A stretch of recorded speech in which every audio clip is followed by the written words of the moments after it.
ओम शांति।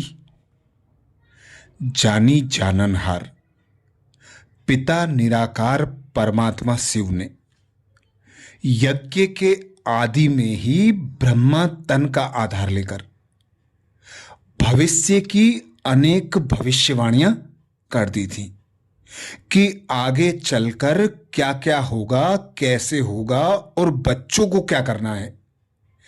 ऐसी ही मधुर वार्तालाप ऑलमाइटी पिता और साकार मम्मा अर्थात राधे मैया के बीच में हुई। इस वार्तालाप में ऑलमाइटी पिता ने बेटी राधे को भविष्य की अनेक बातें बताई। पहली बात बताते हुए ऑलमाइटी पिता बोले, बेटी श्री राधे देखो, तेरे सम्मुख कौन आए पधारा है। कितनी बड़ी ताकत तुम प्राणों से बातचीत कर रही है। मेरे आने के राज से तुम खुद को भी जान सकती हो, आने वाले की पोजीशन, साथ में खुद की पोजीशन अथवा पद को भी पहचान सकती हो। हे राधे बेटी, इस विराट ड्रामा के सभी पार्ट टेस्ट देने वाले बने हुए हैं। इस खेल को चलाने वाला खुद रचना का मालिक है। अवश्य वही तो चलाएगा ना। वह चाहे तो 1 सेकेंड में इस ड्रामे को रोक करके फिर शुरू कर देवे, परंतु करता नहीं है, क्योंकि ईश्वर को भी इस साधारण रीति से कर्तव्य चलाना पड़ता है। स्वयं सर्वशक्तिवान निराकार ईश्वर साकार में है, परंतु साधारण वेश में। यही तो भूल भुलैया का खेल है। जिसको जो जाने वह जानी जाननहार, जो ना जाने वह अनजाना जाननहार। आगे अलमाइटी बाबा बोले, बेटी श्री राधे, मैं अंत में आसुरी संप्रदाय का विनाश कराने अर्थ कालों का काल स्वरूप धारण करता हूं और अपने प्रिय देवीय वत्सों की विजय करने अर्थ लाइट ड्रेस पहन मीठा मनोहर श्री कृष्ण का तेजस्वी रूप दिखाता हूं। हे यज्ञ माता द्रौपदी, प्रिय वत्सों को यह सहन करने का मार्ग भी अवश्य तय करना है। यद्यपि मैं चाहूं तो मेरे अति प्रिय वत्सों के लिए इसे सहज मार्ग भी बना सकता हूं। तेरा पिता चाहता है कि अपने बेगर्स प्रिय वत्सों को प्रिंस और प्रिंसेस बनाऊं, परंतु पिता जानता है कि वत्सों को यह कठिन मार्ग भी अवश्य तय करना है, क्योंकि इसी में ही खुशी समाई हुई है। यह गोपनीय ज्ञान है। ऐसे ज्ञानी अनासक्त योगी ही स्थायी सुख को प्राप्त कर सकते हैं। हर एक आने वाली परीक्षाओं को इन एडवांस सामने रख ऐसी अपनी सुंदर अवस्था बहुत समय से लेकर धारण कर लेवे, जो सहज उन परीक्षाओं को पार कर सकें। अगर कोई समझता है कि उस समय आपे ही बन जाऊंगा, यह समझ बैठना अपने को धोखा देना है। इसलिए पहले से ही सावधान हो रहना है। मेरे अति प्रिय वत्स, याद में तो सभी बैठते हैं, परंतु अभी तक उस लाइट का तेज मेरे वतन तक नहीं पहुंचा है।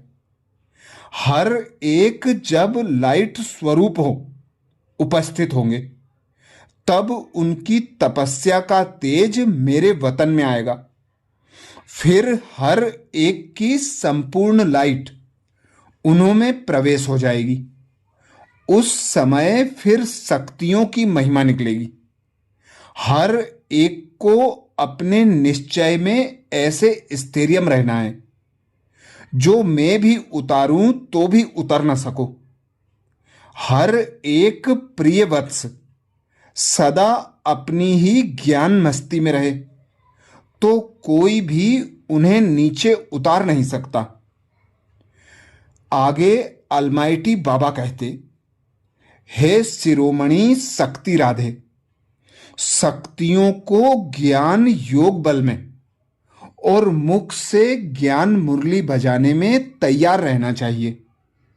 हर एक शक्ति को अपनी एक रस ईश्वरीय दृष्टि से सबको निहाल कर अपने मधुर वीणा से वश कर पहचान देनी है कि मैं कौन हूं और मेरा पिता कौन है।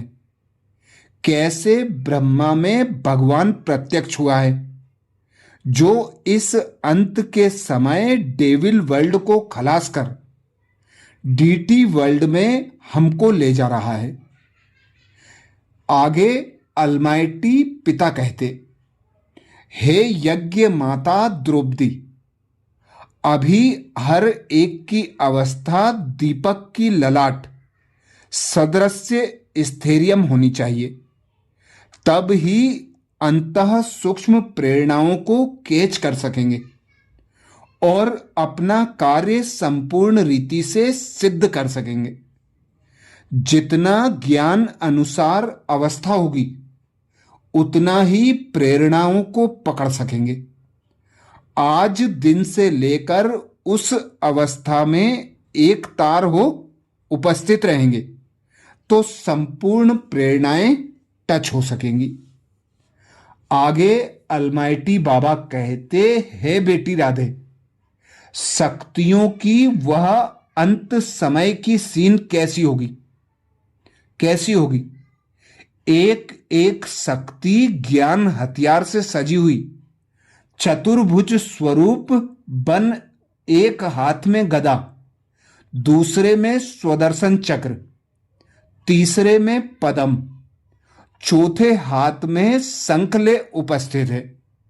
ऐसे चारों तरफ की पावर्स आसुरी शक्तियों को खलास कर रही है। यह चतुर्भुज स्वरूप मेरे और मेरे वत्सों बिगर अन्य किसी भी डिवाइन फादर ने नहीं दिखाया है। ओहो बेटी, मेरे द्वारा ही यह सब साक्षात्कार होंगे, क्योंकि मैं ही सभी का मूल समूह हूं। देखो, प्रकृति के बीच में चमकती है ज्ञान लाइट। वत्स सिर्फ यह विचार करे कि आहा, जिसको सारी सृष्टि पुकार रही है वह स्वयं सर्वशक्तिवान ईश्वर यज्ञ में हम वत्सों के सम्मुख आए पधारा है। उसकी शीतल गोद में बैठने से हृदय शांत हो जाता है। अगर रचना को रचने वाला मिल गया तो फिर उसको छोड़ उसकी रचना में क्यों जाऊं?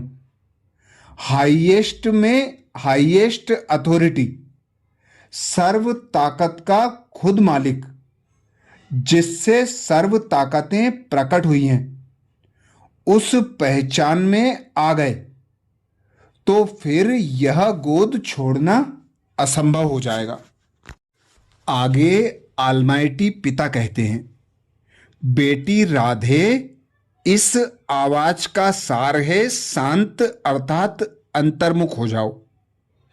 अंतर्मुख होने से भीतर में एक अति सूक्ष्म सुख की महसूसता होगी।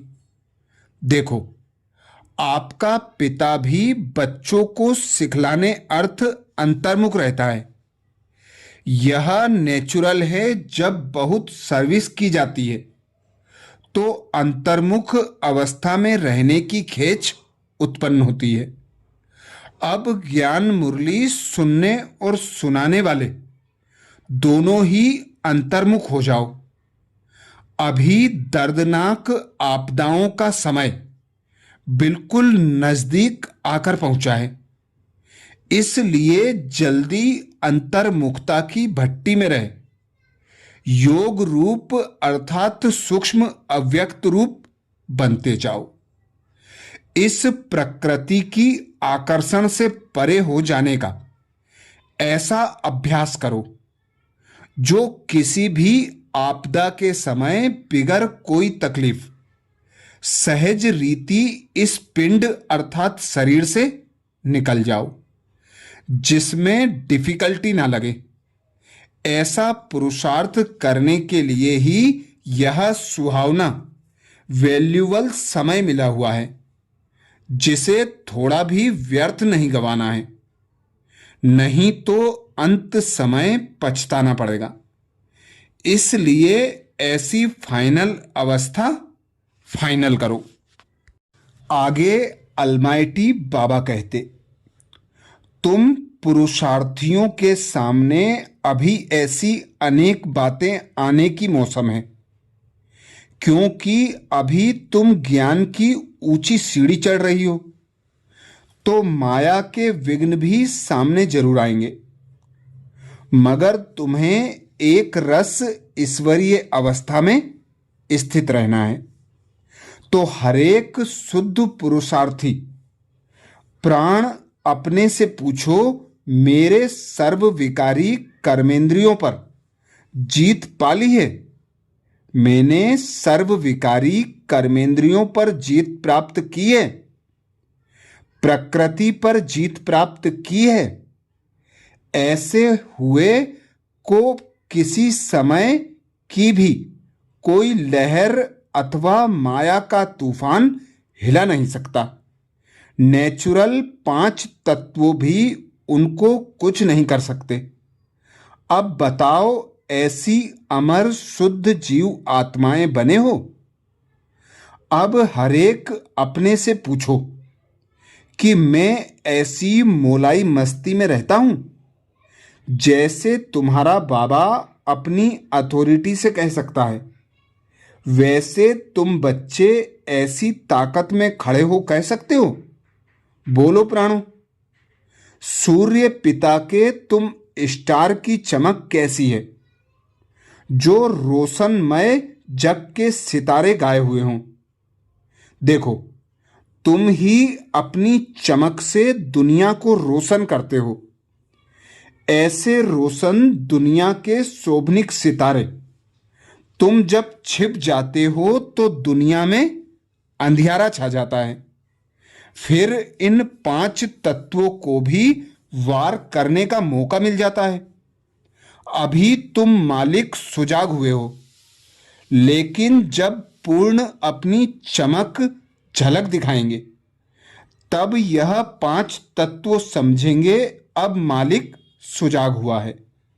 इस माया का भी तब तक जोर है जब तक तुम संपूर्ण बन सुजाग नहीं हुए हो। तुम प्यारे वत्सों को अब इस ईश्वरीय ज्ञान को धारण कर अपना हृदय अति शुद्ध प्योर बनाना है। ज्ञान के सभी राजों से भरपूर हो। हर एक एक्टर की एक्ट अनादि समझ देखते रहो। भले कोई अपने प्रति व्यर्थ बोले, मगर उन महावाक्यों की एक्शन को एक्सचेंज कर अपवित्र को पवित्र बोल बनाए। उस गुण की धारणा करनी है। अगर कोई अवगुण को एक्सचेंज नहीं करता और खुद का भी मन अपवित्र कर देता है, तो गुणवान कैसे बनेगा? ज्ञानी का कार्य है किसका भी अवगुण चित्त पर न रखे, अवगुण को गुण रूप में उठाकर धारण करे।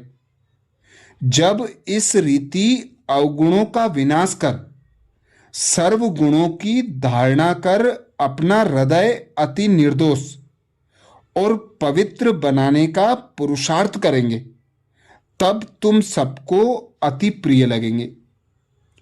अलमाइटी बाबा आगे कहते, देखो, आपका पिताश्री जिसके आगे सभी बच्चों के अवगुण प्रत्यक्ष हैं, परंतु उनका ईश्वरीय हृदय कितना शुद्ध रहता है, जो कोई भी बात उनके चित्त पर ठहर नहीं सकती, क्योंकि पिता जानता है मेरे बच्चे आसुरी अवगुण को छोड़ देवीय गुण धारण करने अर्थ परिश्रम कर रहे हैं।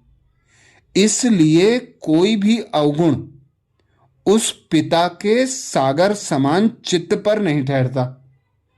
जैसे सर्जन पेशेंट की व्याधि को खलास करने अर्थ निमित्त बनते हैं, वो अपने सिर पर किसी की व्याधि नहीं रखते, वैसे ही अपना पिताश्री हाईएस्ट वर्ल्ड सर्जन अपने चित्त पर किसी के अवगुण कैसे धारण कर सकता है। तुम हरेक रत्न का हृदय भी इतना निर्दोष और पवित्र होना चाहिए। अच्छा, ये विशेष वार्तालाप साकार मम्मा और अलमाइटी पिता शिव बाबा के बीच हुई थी, जिसमें बाबा ने हम बच्चों को अंत समय की अनेक परिस्थितियां बताईं और उन परिस्थितियों पर विजय प्राप्त करने के लिए विशेष पुरुषार्थ बताया। इसलिए इस वार्तालाप को बार बार सुने और सभी बीके भाई बहनों को शेयर करने की सेवा जरूर करें। अच्छा, ऐसे ही और विशेष महावाक्यों के मनन के लिए बाबा के चैनल को सब्सक्राइब करें। ओम शांति।